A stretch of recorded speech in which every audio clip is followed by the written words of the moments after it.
À ceux qui doutent, qui se questionnent sur la foi et la science, découvrez Souviens-toi, l'émission qui explore la vérité biblique avec une perspective moderne. Rejoignez-nous chaque dimanche à 3h sur Hot Channel et la Hot Media Haïti. Souviens-toi, une expérience captivante pour nourrir votre curiosité intellectuelle et apaiser votre soif spirituelle. Plongez-vous dans des discussions profondes et éclairantes sur l'existence, la foi et la conciliation entre la Bible et la science dans Souviens-toi. Parce que la vérité peut être aussi fascinante que complexe. Souviens-toi, votre rendez-vous hebdomadaire pour explorer la sagesse biblique avec un regard moderne. Ne manquez pas ce voyage captivant chaque dimanche à 3h sur Hot Channel et la Hot Media Haïti. Souviens-toi!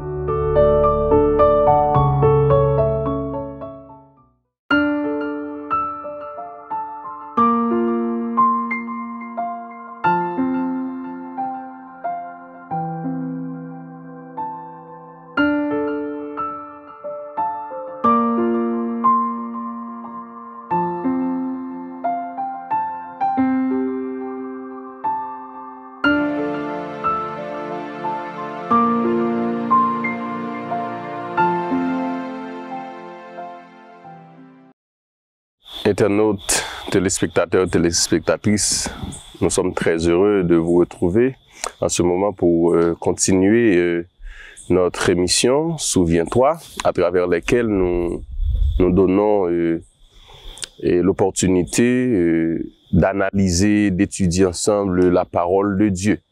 Donc, vous le connaissez déjà, nous sommes deux et à pouvoir vous présenter cette émission. Donc, c'est toujours avec notre ami Franck que à qui nous disons bonsoir. Bonsoir Mackinson et bonsoir à nos internautes. C'est toujours avec le même plaisir que nous entrons chez vous pour vous apporter cette émission qui est un travail de mémoire, un travail de réflexion que nous appelons avec beaucoup de joie. Souviens-toi. Souviens-toi, d'accord. Installez-vous, nous savons déjà que vous êtes déjà bien installés, et bien nous allons aujourd'hui encore continuer nos réflexions autour de la parole de Dieu et des observations que nous sommes en train de faire à travers la nature, l'histoire, la philosophie, etc.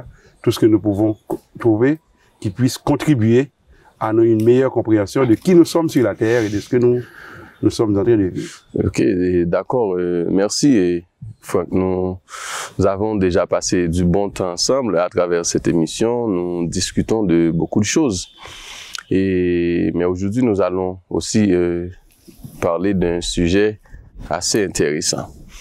Et dans les premières émissions, par exemple, tu as pris le temps de parler de la création de Dieu, de parler en fait, de l'origine, d'essayer de retracer l'origine. Par exemple, vous avez montré en quoi les autres théories donc qui parlent de l'existence de l'univers, de l'existence de l'homme, ne peuvent pas tenir la route. Et d'un coup, tu es venu avec le créationnisme biblique. Et donc, tu as exalté la Bible, tu as exalté la parole de Dieu, donc pour montrer que donc c'est le vrai récit. Donc c'est la Bible qui nous donne la vraie origine, qui nous retrace la vraie origine de l'univers, du monde, de l'homme, de tout ce qui existe. Et au point que, par exemple, donc tu as expliqué que dans ce récit, donc celui dont tu appelles Dieu qui a créé cet univers, donc c'est lui qui a constaté que voici tout cela était bon, tout cela était très bon.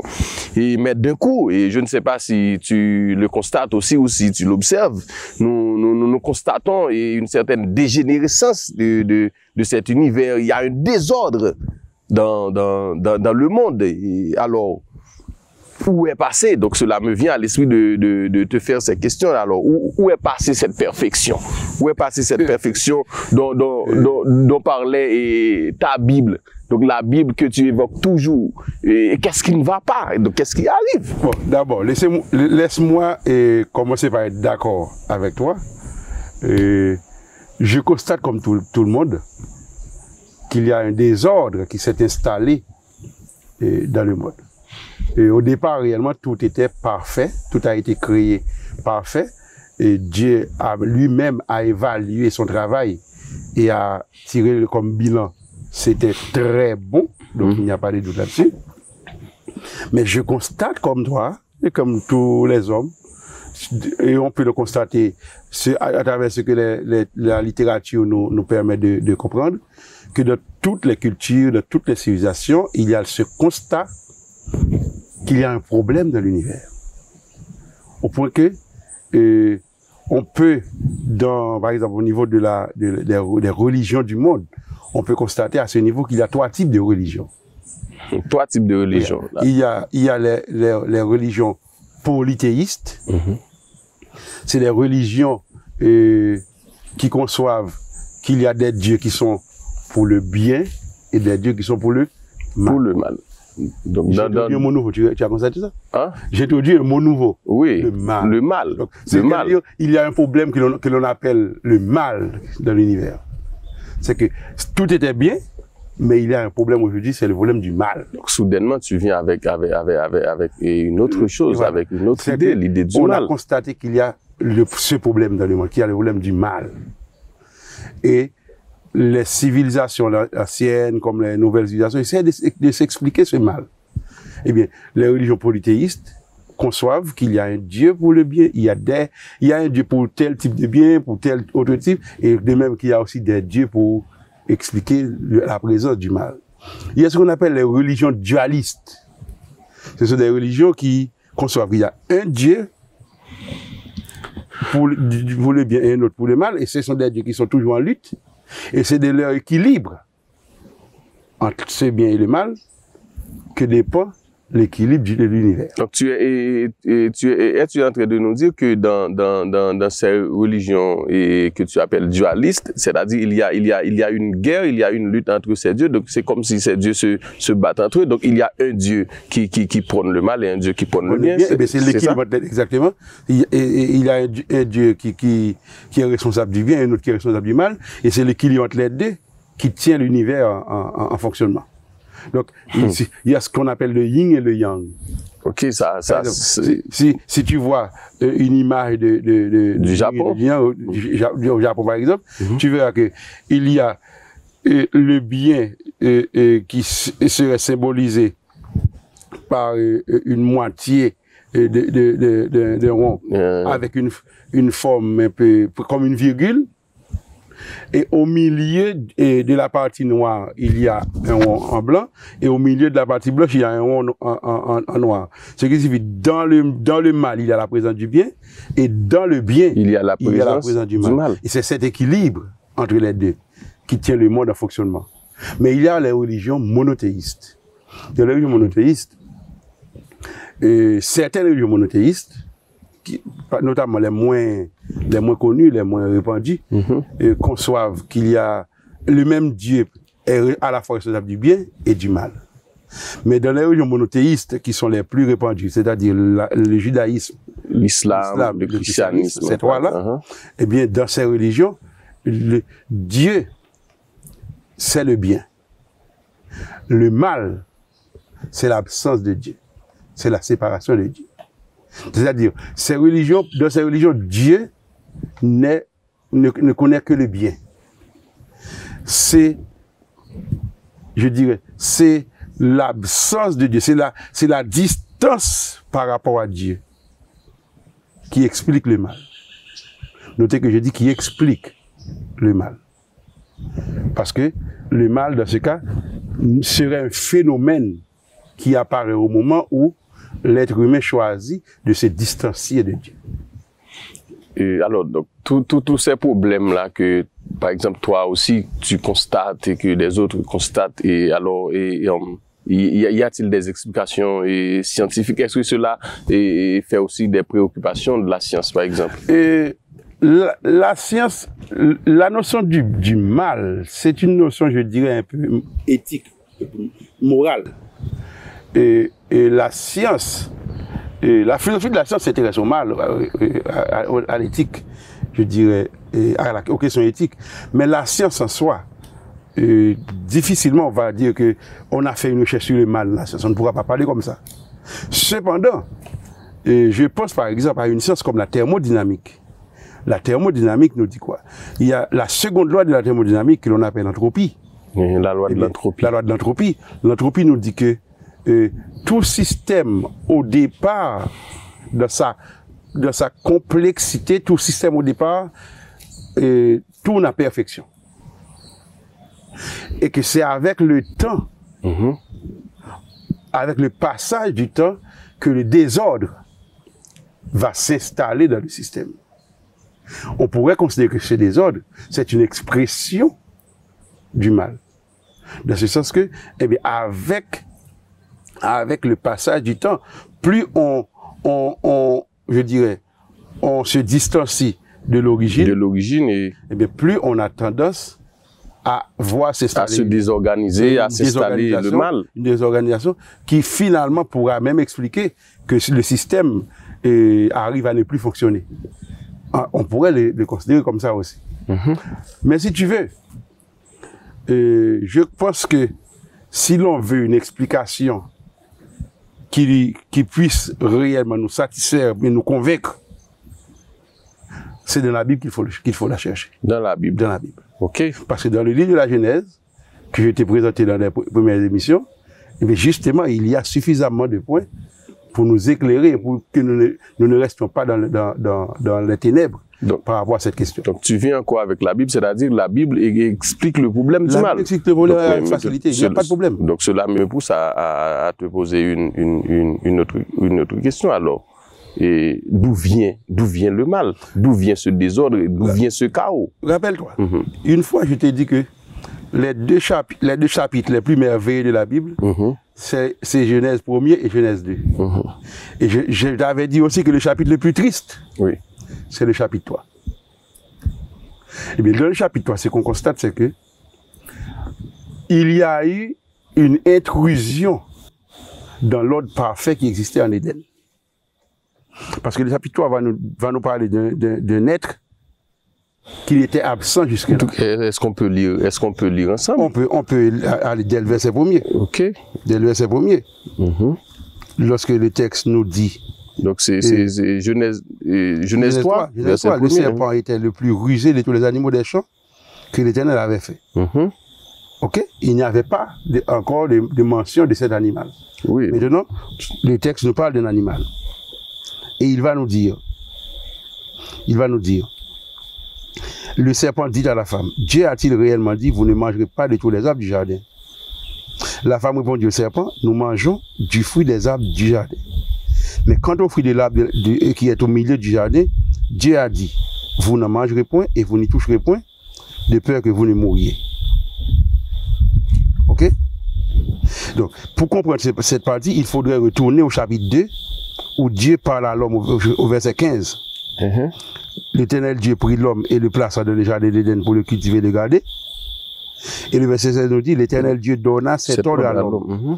Tu pourras manger de tous les arbres du jardin, mais tu ne mangeras pas de l'arbre de la connaissance du bien et du mal, car le jour où tu en mangeras, tu mourras. Ce texte, ça, c'est un trésor. Et comment je vais tu l'expliques? Pourquoi. Le texte nous dit que Dieu, après avoir créé l'homme, a donné des instructions à l'homme sur ce qu'il pouvait faire et sur ce qu'il ne pouvait pas faire.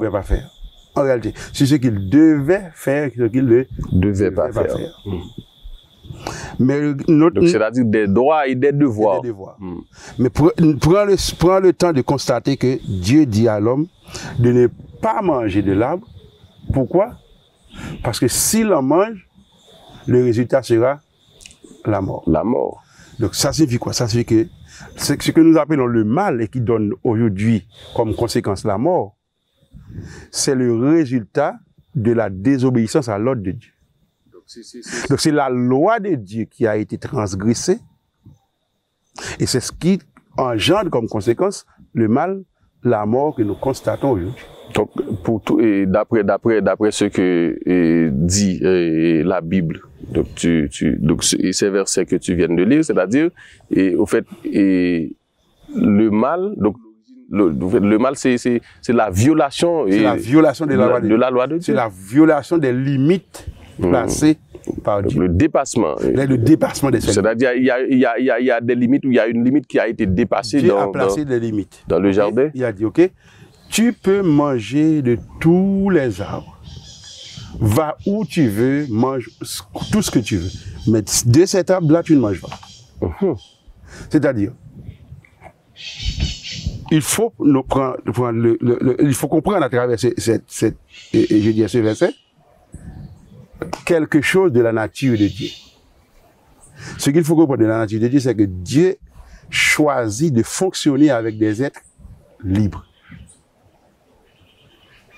Dieu n'a pas créé des robots. OK? Dieu n'a pas créé des robots, Dieu n'a pas programmé ce qui est à la mode aujourd'hui comme une intelligence artificielle. Non, Dieu a créé des êtres à sa ressemblance, à son image. Et l'une des caractéristiques de Dieu, c'est qu'il est libre. Il peut exercer un libre arbitre. Il a créé des êtres auxquels il a donné ce même libre arbitre. Parce que notez qu'il leur dit de ne pas manger de cet arbre, mais il leur dit également, s'il en mange, voici les conséquences. C'est-à-dire, tu ne dois pas y manger, mais si tu veux, tu peux y manger. C'est ce que c'est pouvoir, c'est devoir, vice-pouvoir. Devoir versus pouvoir. Voilà. Tu ne dois pas y manger parce que si tu y manges, il y a des conséquences. Mais si tu veux y manger, tu peux y manger. C'est-à-dire, je ne serai pas là pour te retenir si tu choisis de manger. Je t'avertis des conséquences que cela va avoir, ou bien que cela aurait si tu en manges. Mais je ne t'empêcherai pas de manger parce que tu as la liberté. Je t'ai donné de la liberté pour ça. Eh bien, si tu veux raisonner d'un point de vue philosophique, nous pourrons dire que lorsque Dieu a choisi de créer des êtres libres, pour que cette liberté puisse s'exercer, il faut au moins que les êtres puissent avoir deux possibilités. Si tu ne peux faire que ceci, tu n'es pas libre. Tu es libre quand tu peux choisir entre le rouge et le bleu, entre le jaune et le vert. Si tu es obligé de suivre le mauve, tu n'es pas libre. Donc, c'est-à-dire, si l'homme ne veut faire que le bien, il n'est pas libre. Donc cette liberté-là dont tu parles, c'est la faculté de choisir. Donc, j'essaie d'essayer de dire une autre chose. J'essaie d'essayer de dire, dans la liberté même que Dieu accorde à l'homme, il y a déjà le mal. Et comment tu l'expliques? Mais il n'y a pas le mal en acte. Il y a en langage métaphysique ce qu'on appelle le mal en puissance. Ce qu'on appelle le mal en puissance, c'est quoi? C'est le fait que la possibilité de choisir entre le bien et le mal existe.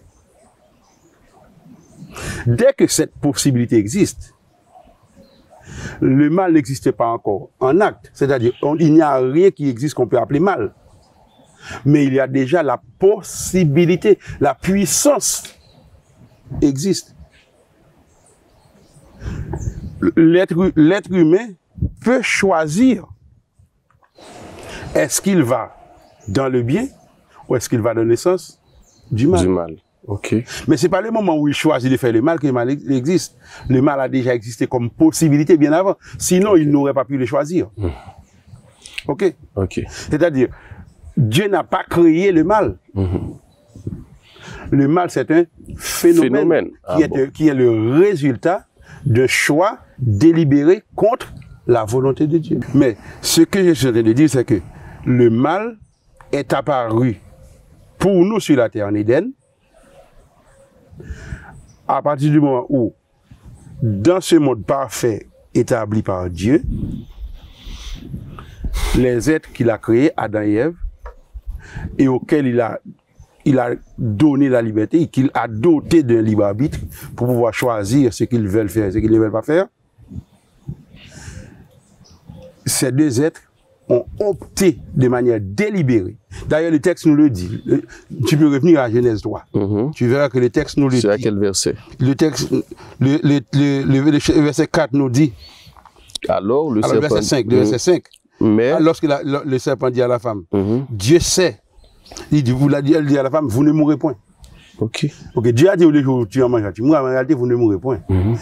De préférence, Dieu sait que le jour où vous en mangerez, vos yeux s'ouvriront et vous serez comme des dieux, connaissant le bien et le mal. Et le verset 6 nous dit, la femme vit que l'arbre était bon à manger et agréable à la vue, et qu'il était précieux pour ouvrir l'intelligence. Elle prit de son fruit et en mangea. Elle en donna à son mari qui était auprès d'elle et il en mangea. Cela signifie quoi?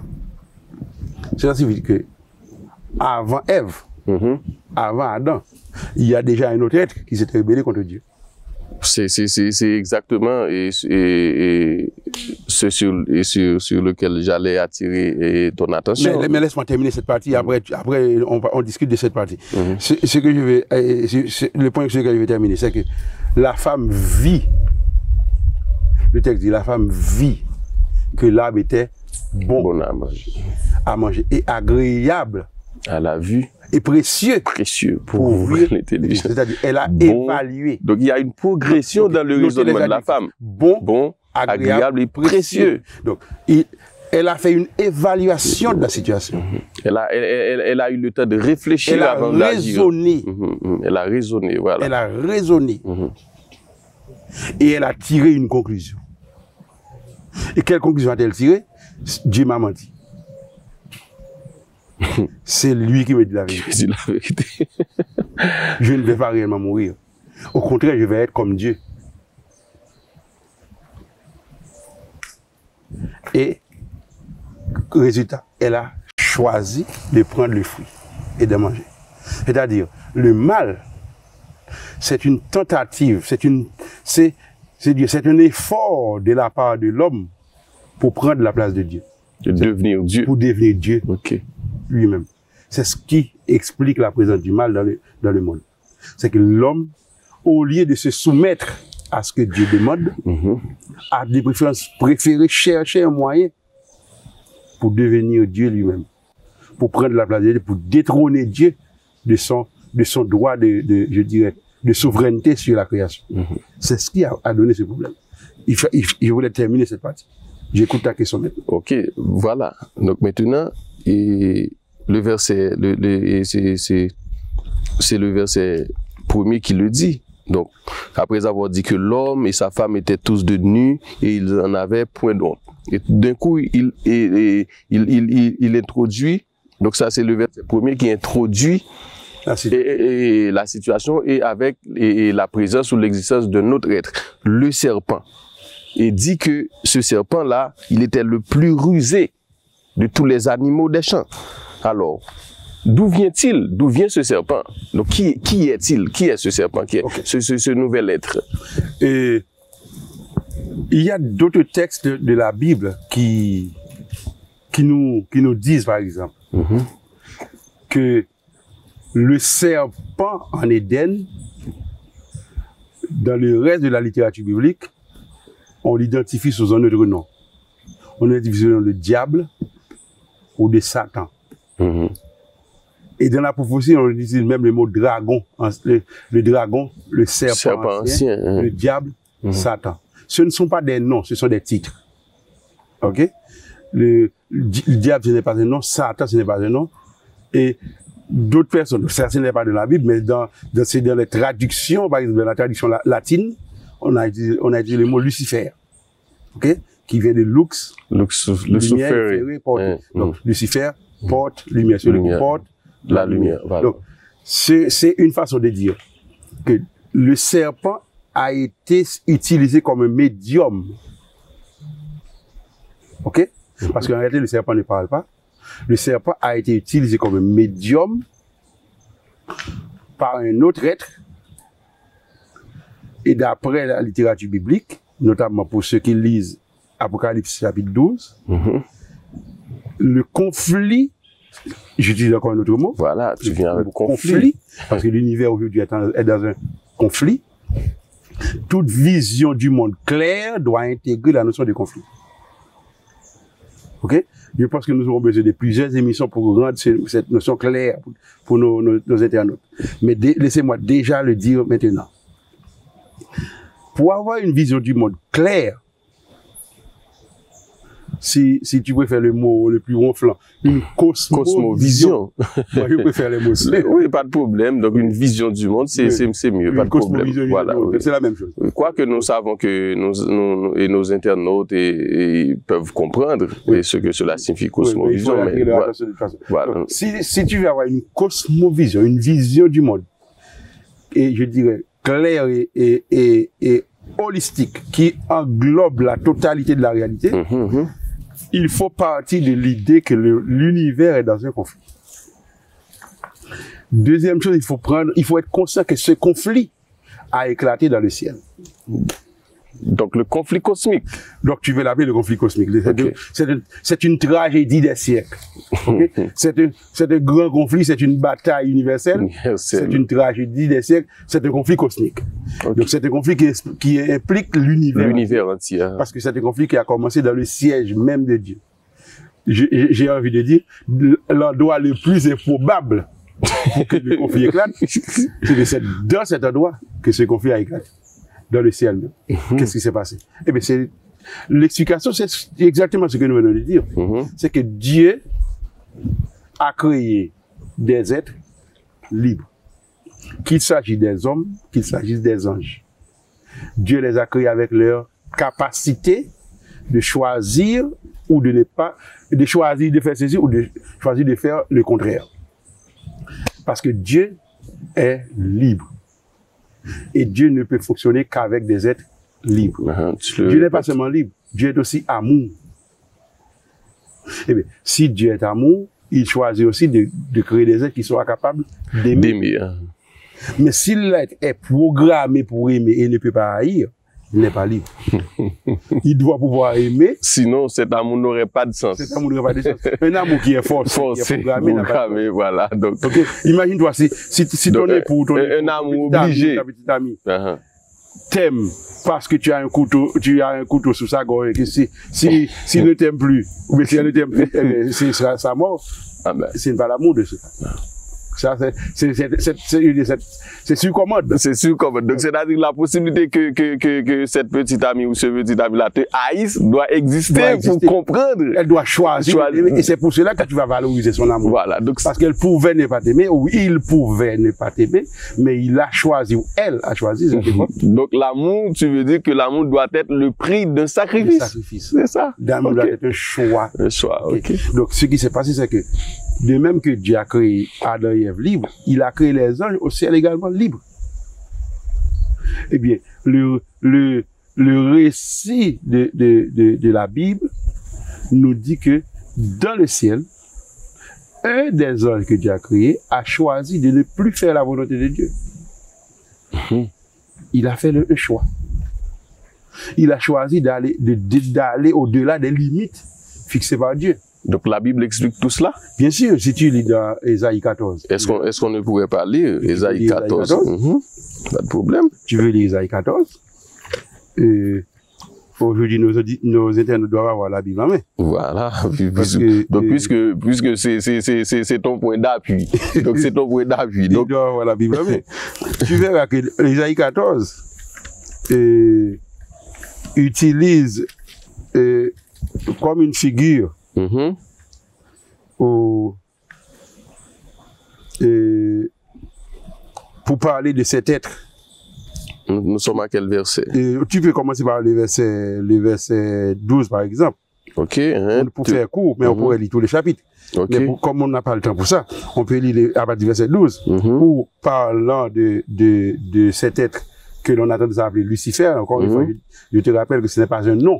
Okay. Ce sont des titres. Voilà. Que l'on appelle Lucifer, qu'on appelle diable, qu'on appelle Satan. Ce sont des titres. Donc c'est pour le décrire. Pourquoi on l'appelle Lucifer? C'est pour décrire sa fonction. Okay. C'est que c'était un ange glorieux. On dit c'est lui qui portait la lumière, c'est lui qui éclairait. Sa présence éclairait tout ce qui était autour de lui. Tellement il était brillant, tellement il était beau. Donc pour cela, on l'appelle Lucifer, Lucifer. Lucifer, le latin. C'est lui qui portait la lumière. Voilà, je lis le verset 12. Tu veux lire le verset 12, tu veux lire le verset 14 aussi. Te voilà tombé du ciel, astre brillant, fils de l'aurore. Tu es abattu à terre, toi, le vainqueur des nations. Tu disais en ton cœur, je monterai au ciel. Je lèverai mon trône au-dessus des étoiles de Dieu. Je m'assirai sur la montagne de l'assemblée, à l'extrémité du septentrion. Je monterai sur le sommet des nuits. Je serai semblable au Très-Haut. Voilà. Ah, ça c'est un grand projet. Exemple, le texte l'appelle astre brillant, fils de l'aurore. C'est la traduction latine de fils de l'aurore qui donne Lucifer. Lucifer. D'accord? Okay. Donc, même si le mot n'est pas nécessairement dans la Bible, mais l'idée est là. Okay. Le titre Lucifer qu'on lui a donné. Donc, mais notez ce qu'il a comme intention. Le texte nous donne d'abord, il est tombé du ciel. Donc c'est pour nous dire que même si le texte utilise une image d'un être qui est sur la terre, mais on ne parle pas d'un être humain, on parle d'un ange. Parce qu'il est tombé du ciel. Il est tombé du ciel et il est astre brillant, il est fils de l'aurore. Verset 13. Voici pourquoi il est tombé du ciel. C'est qu'il avait dans son cœur un projet. Son projet, c'est que... Un très grand projet. Il dit, je monterai au ciel. J'élèverai mon trône au-dessus des étoiles de Dieu. C'est-à-dire, il veut placer son trône au-dessus des étoiles de Dieu. Donc, il ne se donne pas de limite. Donc, il n'avait aucun problème à ce que Dieu reste sur son trône, mais que le sien soit au-dessus des étoiles de Dieu. Écoute le reste. Il dit, je m'assiérai sur la montagne de l'assemblée. La montagne de l'assemblée, c'est là où se trouve le trône de Dieu. Et il va à l'extrémité du septentrion. Le septentrion, c'est le symbole du pouvoir. Ok. Le nord, c'est le symbole du pouvoir. Je monterai sur le sommet des nuits et je serai semblable au Très-Haut. Qu'est-ce que signifie être semblable au Très-Haut? Donc c'est être Dieu lui-même. Être Dieu lui-même. Être semblable à Dieu, c'est-à-dire être Dieu lui-même. Donc c'est prendre la place de Dieu. Donc ce que Lucifer veut, c'est prendre la place de Dieu. Donc c'est tout ce qui, donc c'est là l'origine du conflit. Il ne veut pas être un autre Dieu, il veut être Dieu à la place de Dieu. C'est là l'origine du conflit. Et c'est pourquoi, lorsqu'il a parlé à Ève, il lui a dit, vous serez comme Dieu. D'accord, merci. Et merci Franck. Et c'était vraiment intéressant aujourd'hui. Et merci, chers internautes et téléspectateurs et téléspectatrices, et pour votre temps et votre attention. Et nous vous donnons rendez-vous à la plus prochaine émission qui se portera bien sûr sur le plan de la rédemption. À la prochaine fois, nous parlons de l'histoire de la rédemption. Voilà, l'histoire de la rédemption, c'est ça. Il faudra te faire le rappel. Donc, si c'est... Oui, souviens-toi. Voilà.